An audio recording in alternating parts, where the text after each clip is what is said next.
Hi, everyone. Welcome back to the Holistic Pharmacy Podcast. I have with me today the owner of Wooden Spoon Herbs. Her name is Lauren Haynes. She's a clinical herbalist and entrepreneur, and I'm so excited to hear her story today. So welcome, Lauren, to the show. Hi, Marina. Thanks so much for having me. Yeah, it's my absolute pleasure. So I would love to start with the same question I ask everybody on my show, which is really about your background, where you grew up, and how you came to be an herbalist in this case. That's a big question. I grew up in Chattanooga, Tennessee, which is where I live right now currently. And it's a very beautiful place. It's a valley surrounded by foothills of the Appalachian Mountains. And yeah, that definitely informed kind of my path to herbalism, just falling in love with the natural world and really having that cultivated and kind of just like being born with a love for that from an early age. But yeah, that's where I'm from. And my background, I have been studying herbalism for 11 years and went through a formal herbalism clinical training that was like a 500-hour program, and lots of other teachers and programs on top of that and classes continually. But my background is just as a constantly learning herbalist, and I started my company in 2014. So I've been doing that for right at 8 years now. Wow, amazing. So tell me, maybe something about your early years or high school or college. Did you study anything before herbalism, or did you just make the decision that, this is it and just go for it? Yeah, I mean, I studied many things, and they've all kind of been adjacent to the work that I do now. Um, as a kid, I was just like obsessed with animals and being a veterinarian and like healing things and nurturing things, and then kind of layered on some like more like DIY ethos, like feminism and like DIY music stuff in my teenage years, which I think was great exposure just to like people who shared like-minded political beliefs. And all of those things kind of snowballed and led me into the light bulb moment that was like herbalism, once I realized that was kind of a paradigm of healthcare. Um, coming from a background of like, how do we provide for the most people with the least resources kind of kind of like mentality. I think that herbalism makes a lot of sense for me. It makes a lot of sense out of my passion and reverence for the natural world. So yeah, I was like, that's kind of me as a kid, me as a teenager. And then I started studying herbalism when I was in my early 20s. I went to college and have an undergrad degree in writing and journalism. That was always a passion of mine growing up as well. And I felt like I started college early. I started college in my last year of high school, or what would have been. So I was just kind of ready to get out. And I was like, I know I'm a good writer. I know I can get this degree. I know it will serve me for whatever is to come beyond that. And it really has, especially starting a company. So that's what I was studying and doing before starting my company. Love it. Thanks for sharing that background. So when did you kind of have this light bulb moment that, wow, maybe I should really study clinical herbalism? And then where did that decision come from to enroll in the formal education that you mentioned, with Phyllis D? And if you could tell us a little bit about her tradition in herbalism. Sure. So I think one thing that always from day one enchanted me about herbalism is that you don't need formal training to practice it. And there are varying degrees of how people want to, like to, can practice herbalism, but ultimately it's a very personal practice. And there is no real accreditation. Like, what are these words? There's not real any accreditation for being an herbalist outside of the American Herbalist Guild and being a registered herbalist. Like all of the schools are very independent. They're all hours-based, teacher-based, mentor-based. And so I knew that I wanted to work with someone who had experience in the region I lived in, because bioregional herbalism is a particular passion of mine, meaning Yes, we have like Western herbalism, and that has its own set of plants, but then like what are the analogs that live specifically in the mountains where I live? What are the analogs that live specifically, wherever someone lives? Like if you live in the Rockies, like that's what's fascinating to me is plant families and that they all have analogs that are so similar. It just really makes it a very special, tailored endeavor. So Phyllis Light was my first teacher and main mentor, and I learned a lot from her. She's brilliant. She it was one of the founding board members of the American Herbalist Guild, and so her school is tracked to become a registered herbalist, be a very well-rounded and well-versed clinician. Like we didn't even learn herbs the first year of school. We learned body systems, and our homework would be to study herbs and like talk amongst ourselves, but she was very focused on how the body works and how herbs can overlay onto that. And it was a fantastic education. She's a fantastic educator and really just a very, very seasoned practitioner. So we saw a lot of case studies that I feel lucky to have seen, and I learned a lot. Awesome. Thank you for sharing that. Do you feel that the tradition in which she teaches, in the bioregional herbs that are local to you, is there anything specific around that system that makes it different from any other regional herbalism school or program or tradition? Yeah. Sorry, I missed that part of your last question. Thanks for asking again. So Phyllis practices and teaches what she calls Southern folk herbalism or Southern folk medicine, which she kind of bills as like the convergence of several different traditions, being from, Western Europe, African traditions, and then like indigenous traditions to Northern Alabama, where she's from and teaches. That's kind of the people she learned from and how she came to know what she knows. So that is a very special system in and of itself. She is a wealth of knowledge in terms of like hyperlocal species of like a polygonatum Solomon seal adjunct would be a smartweed, or just using those in practice was phenomenal to watch and witness. But anyway, zooming out a bit, the Southern folk medicine approach is an elemental system. So it's very, very similar, an analog to a traditional Chinese medicine elemental philosophy, as well as an Ayurvedic elemental philosophy. And that was also very important to me as a white woman, that I'm not trying to learn those systems out of the gate, and that I have a foundation in like where I'm from and like what my traditions potentially were. I think they're all fascinating, but I just felt strongly about learning and being rooted into where I was physically and geographically. So we learned an elemental approach to working with conditions, right? Wet, cold, hot, dry, and everything in between. She takes it a step further. There's definitely a layer of air, earth, fire, and water. And that is so fascinating because it relates primarily to people. So every person obviously is a mixture of those things, kind of like if you do like an Ayurvedic dosha quiz, you'll have like, your kapha, pitta, vata, all of those things. She has a quiz that she came up with that you can learn your constitution, is how the phrasing is in her paradigm. And so people have their own constitution, but then also conditions have their own elements, right? So, and then each plant has its own constitution. So it really is a beautiful paradigm for matching a plant to a person to a condition, or whatever order, a plant to a condition to a person. Yeah, absolutely. A lot of people always ask me, especially, in the allopathic conventional world, like what I mean when I say energetics. So I would love for you to also shed some light in this concept, like what is energetics?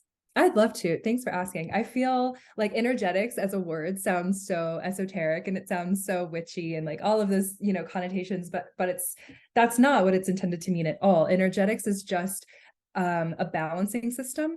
So it's so much more grounded.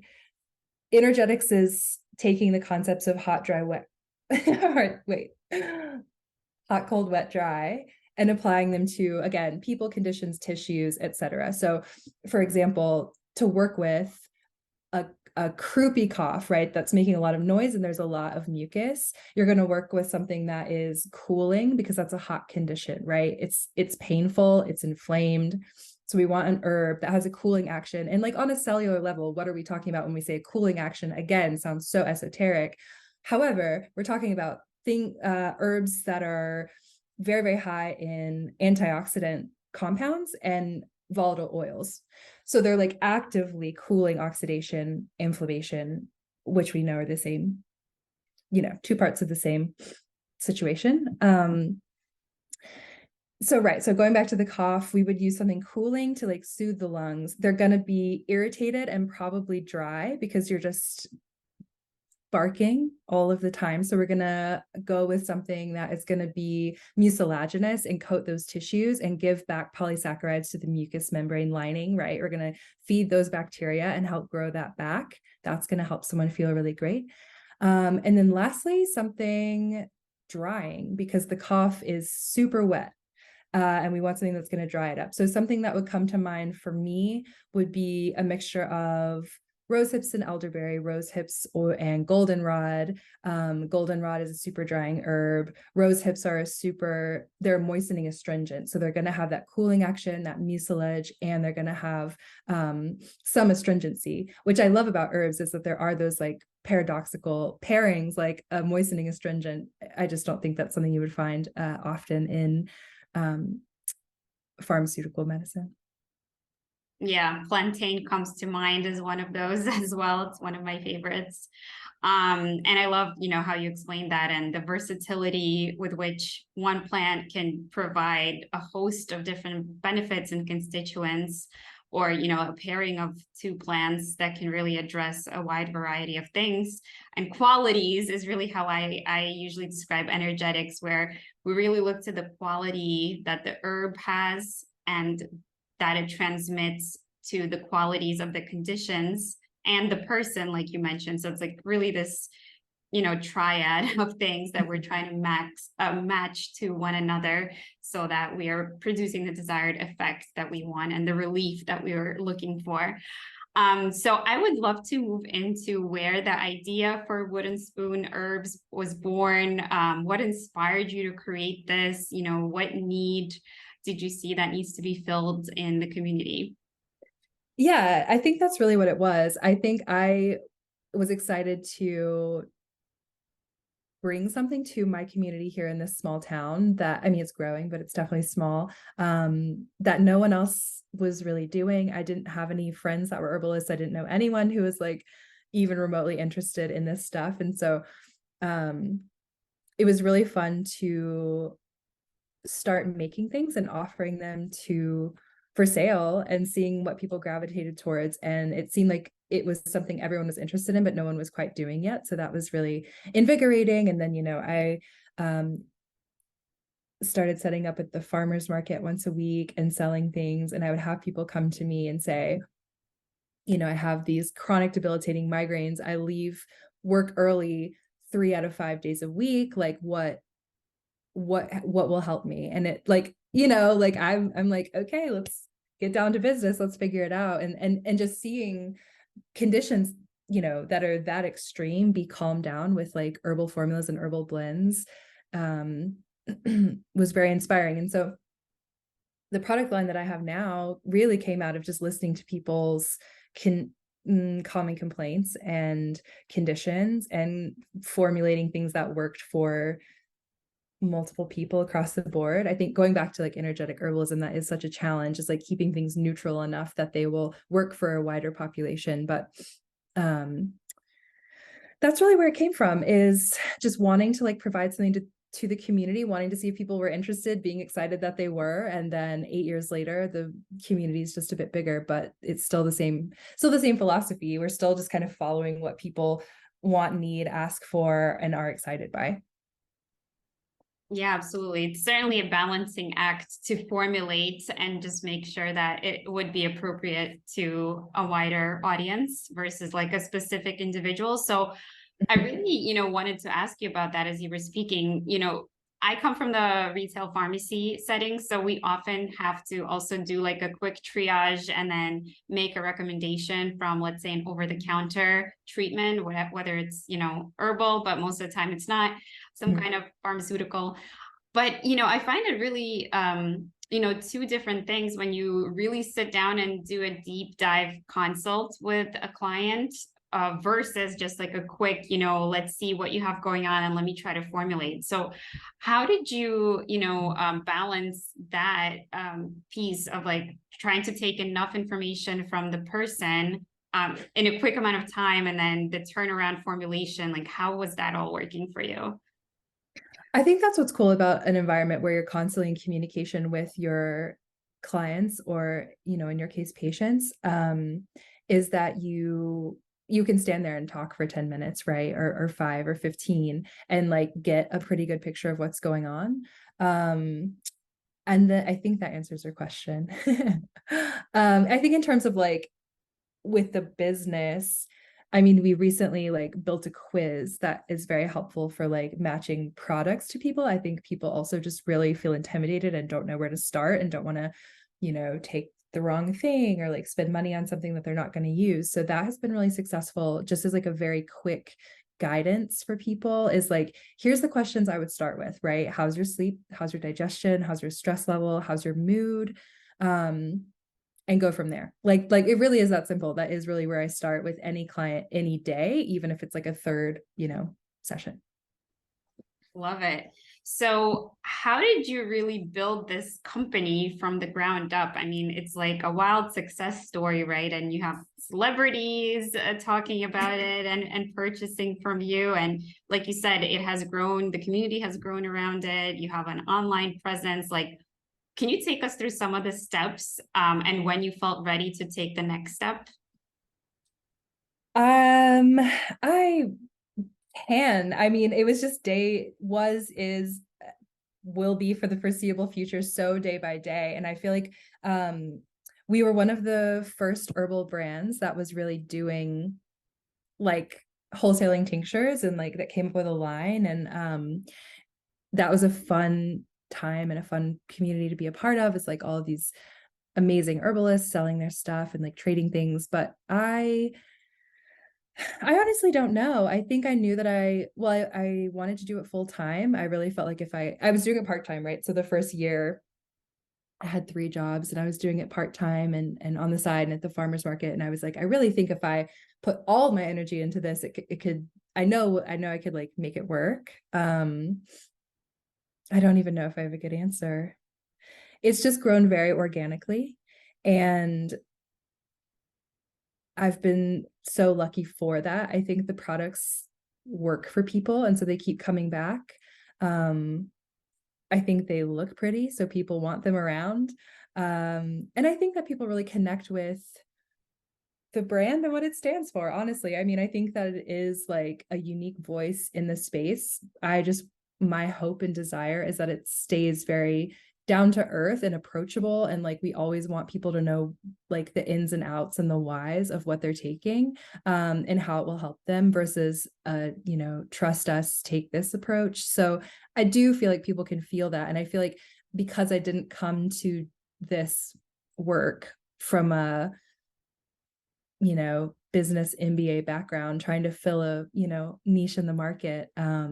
I think people can feel that and sense it and appreciate it. Yeah, absolutely. I really want to speak to your bravery because, you first of all majored in something else in Oh college. yeah. And not only that, but everybody always says like, oh, there's no money in writing either. So like you already had a major going for you that is not like supposedly, mainstream lucrative. Um, Mhm. then you went into herbalism. Then you started this company, and then it organically grew. So like what really kept you going despite, all the odds that could be against you and maybe some naysayers. I don't know if you had that or supporters, maybe you had a very supportive community. I don't know. But like, Yeah. what were some of the challenges and how did you overcome them? Totally. Yes. I think the biggest part of it, I mean, it's so funny to frame it that way. Yeah, you went from writing to herbalism, like we're just resigned to like uh a certain lifestyle forever. I do think I'm a very brave person. I don't think I'm risk averse whatsoever. And that like that's fun for me. Like I love jumping off every single cliff every single time. Like that gives me joy. And I never want to, end up somewhere where it's like, I didn't try it. I always want to try it and figure it out from there. Um, I have absolutely zero training or background in business whatsoever. So the biggest challenge has been the constant learning curve and just like constantly looking stuff up. I mean, honestly, like even today I was researching like stock options and it's just like, okay, this never, ever, ever ends. And it does get more challenging. I think that's the thing is it has been easy to this point because it's been such a natural progression. But I think the longer you do it, the bigger it gets, the harder it's always going to be. And that's kind of where I'm at now is like starting to navigate those very challenging challenges that make me feel like less of an herbalist and more of a business owner. So it's fun, but I think the drive comes from being completely obsessed with what I'm doing and like the passion that was the initial spark and the feedback from so many people. Love it. So how did you grow from like going into the, farmers market, connecting with people? Where is your company today, right? First of all. Second of all, do you have like a mentor? Did you follow like a business plan? Since you have no background, did you hire help as far as like somebody to oversee some of the business challenges? Like, how did you really go about that? Yes. I'll answer that part first. I think that like having a background in an interest in media and like writing and all of that initially, like, I was a kid, I was like, it'd be fun to work in a magazine, which is such a like 2D form of the internet. So I think I was already just like primed for what ended up working for us, which was like being very present on the internet, being very present on social media. At first in the early years, I mean, we still very much are, but I'm less involved. I think that really helped. So my background did serve me well there. So I just figured it out. I was like, okay, like I remember in the earliest days, I was selling in person at the farmer's market. And I remember I was working at this cafe, and talking to my boss.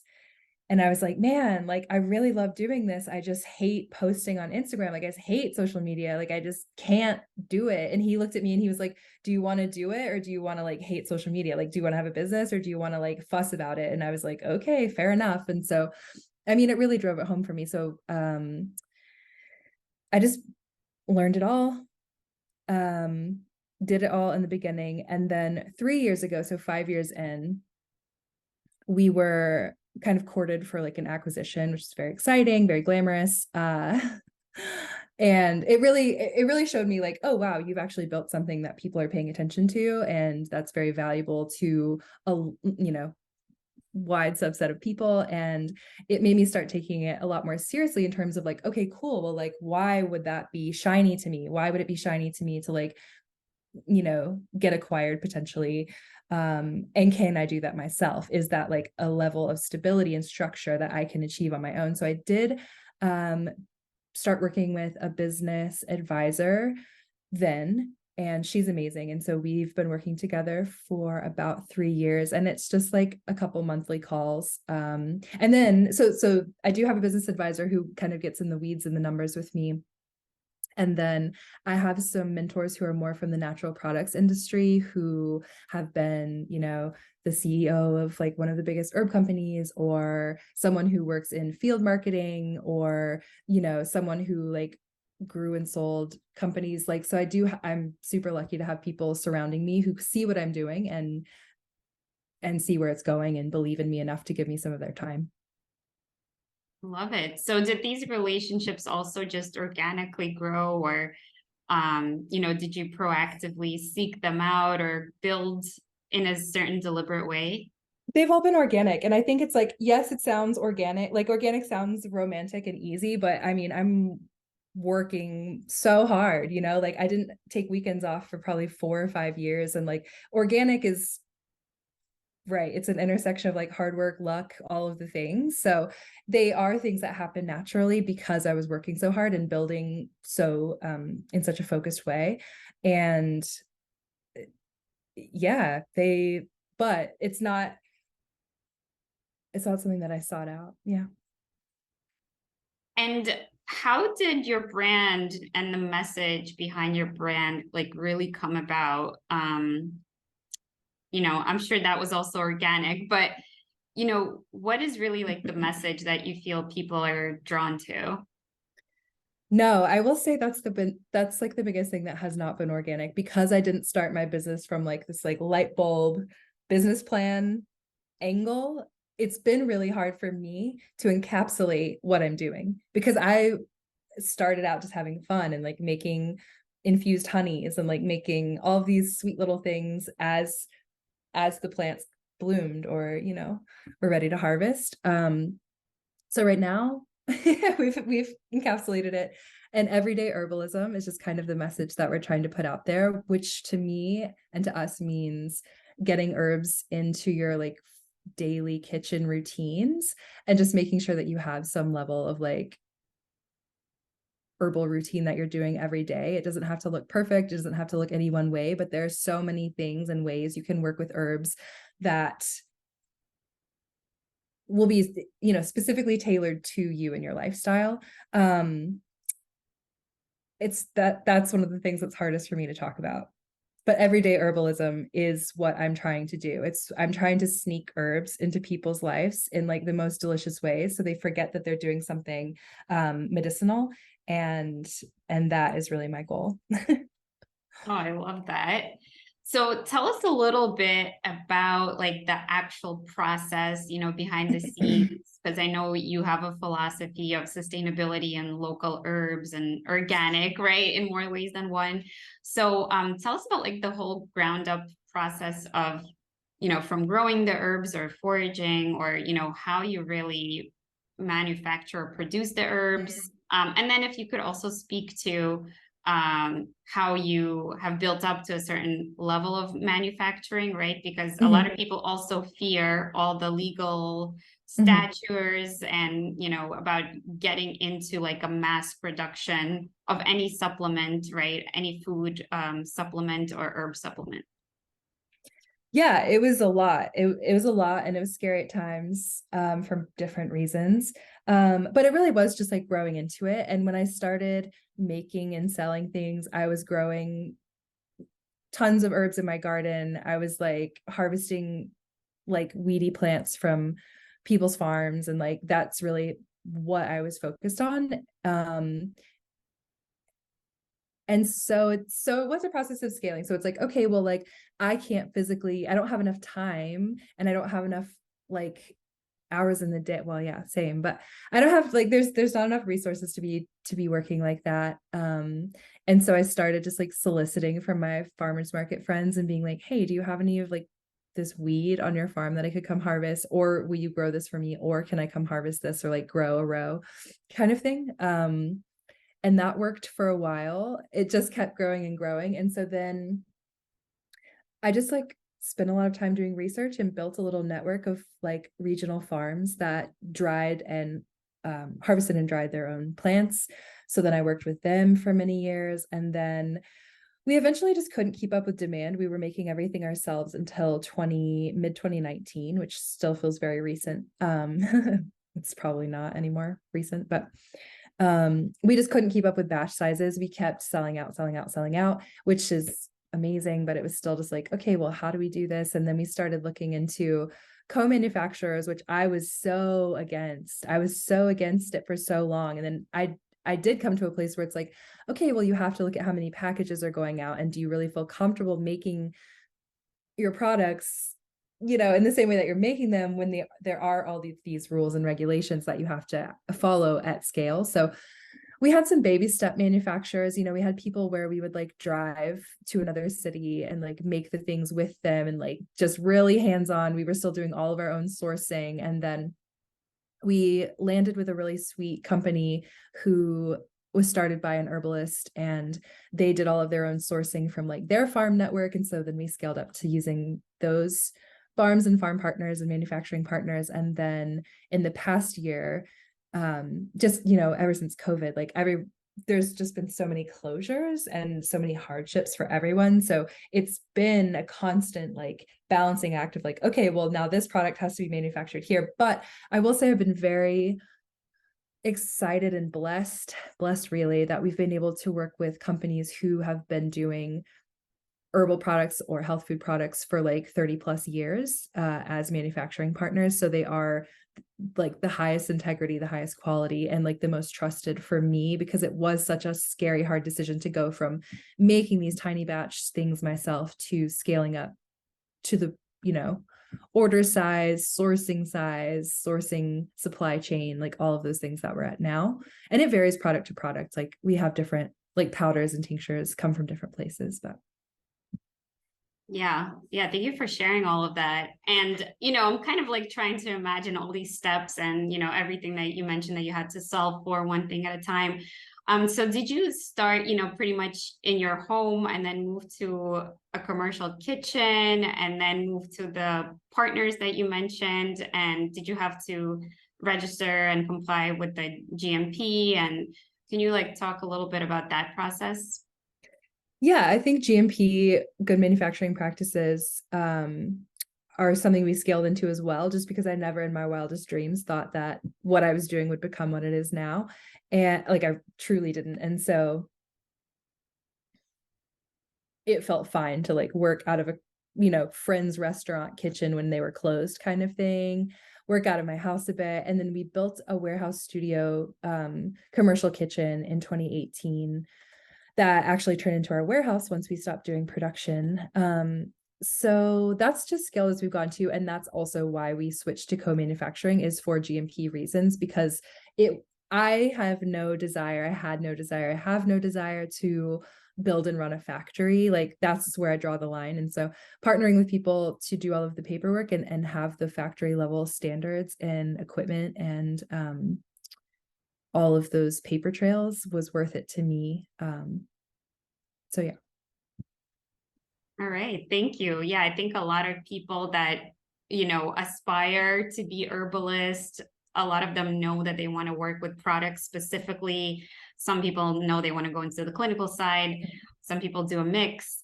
But you know, like this is just like not taking it to another level, like you know, doing the small scale DIY project at home, and then how do you sustainably scale the way you did? I think that's just super impressive. And I don't know how old you are, but you look pretty young. So, you know, I just think it's just such a great example for what can happen if you really believe in yourself and your work. And like you said, if you know your product, you stand behind your product and your mission, even if you don't know yet what the mission is, but you do still kind of know, and it shows in the product what you stand for.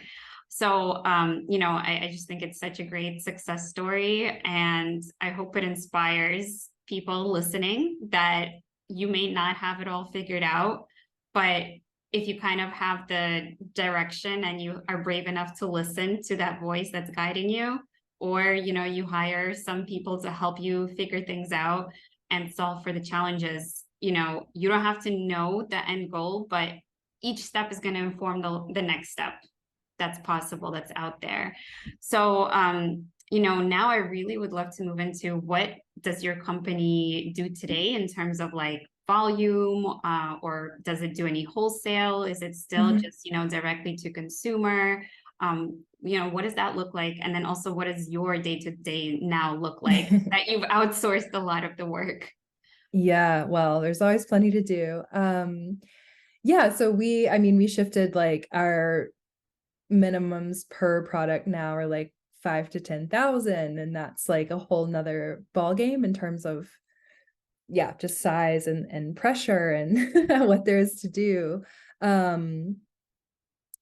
But what was the middle question? Day to day? Yeah, day to day, if you do any wholesale, or is it the Wholesale. consumer? Oh, thank you. Thank you. Yeah. So we're about 70% direct to consumer. We sell through our website. So that's about 70%, but we also have over 200, maybe 250 like indie retail partners. We're talking with Whole Foods for a 2023 launch. That's very exciting. And that will be our first like grocery account, or, big national grocery account. And we have, like a handful of amazing health food stores across the country that sell our products like with great velocity. And so we're very grateful for that. But yeah, we have like a ton of indie retail partners. And so we do about 70/30, which keeps us very busy. And also, I think that was like a secret to early success, is just doing a lot of wholesale, because it's just brand awareness and billboards all over the place.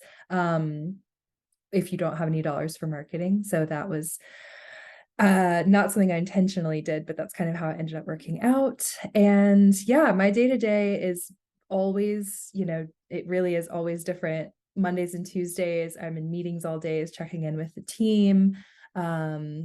It's everything from like working on formulations to looking at financial projections to helping people with like marketing projects. So it's very varied, and I typically only get outside on the weekends. Wow. Yeah, sounds intense, but also exciting. So how big is your team now? And is it like an LLC, or what type of company are you running now?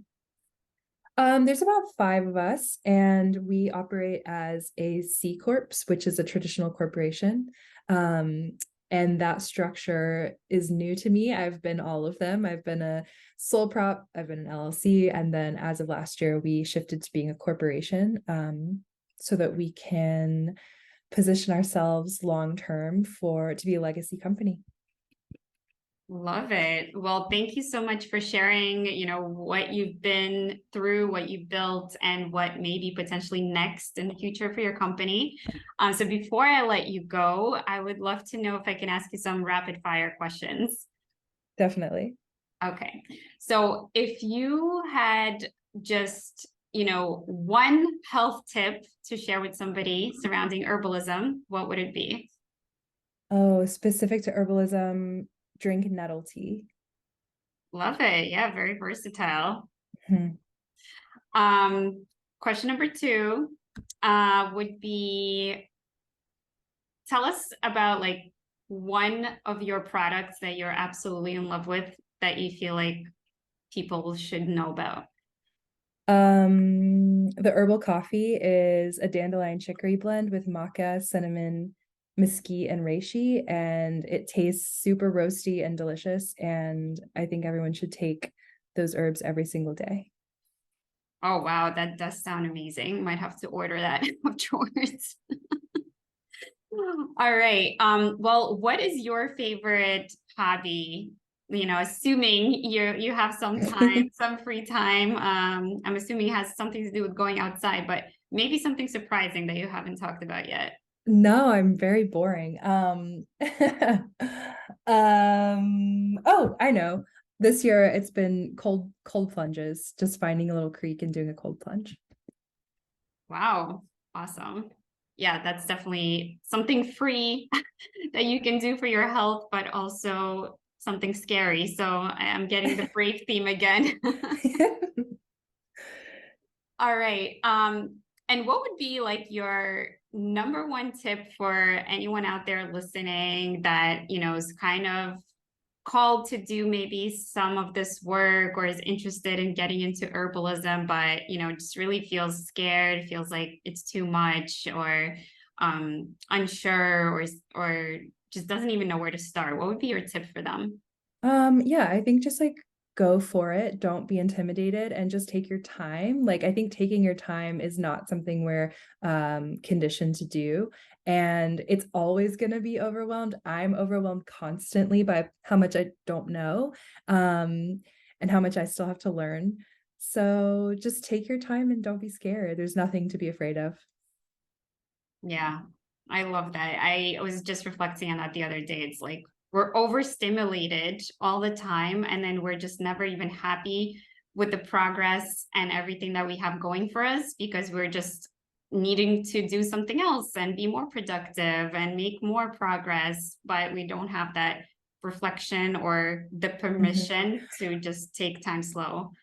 One of my most favorite trusted teachers is Paul Bergner. Do you know him? Yep. Obsessed. Paul Bergner, if you're listening, I love you. And he does a lot of like TCM paradigm, or he does a lot of work with like Chinese yen tonics. And anyhow, listening to him speak, he was saying that like in, I don't know if it was TCM, I doubt it, probably classical Chinese medicine, that the 5 tenets that come, or there's like 7 tenets that come before taking herbs, and one of them is, or if not one of, number one is like taking time for deep rest and reflection. Like reflection is so important, and like we have no concept of reflection in our culture. Like even meditation is like presented as this like mindless empty brain, which like of course we need space for like our minds to empty out. However, I think that like emptying them out is actually a processing of, is actually a reflection process, right? So anyways, Yeah. reflection. Yeah, I think that's just like a way for us to be balanced human beings. And, you know, the being part of it versus the doing. It's like we have a process. Okay, we have this process called meditation, and here's the exact instructions.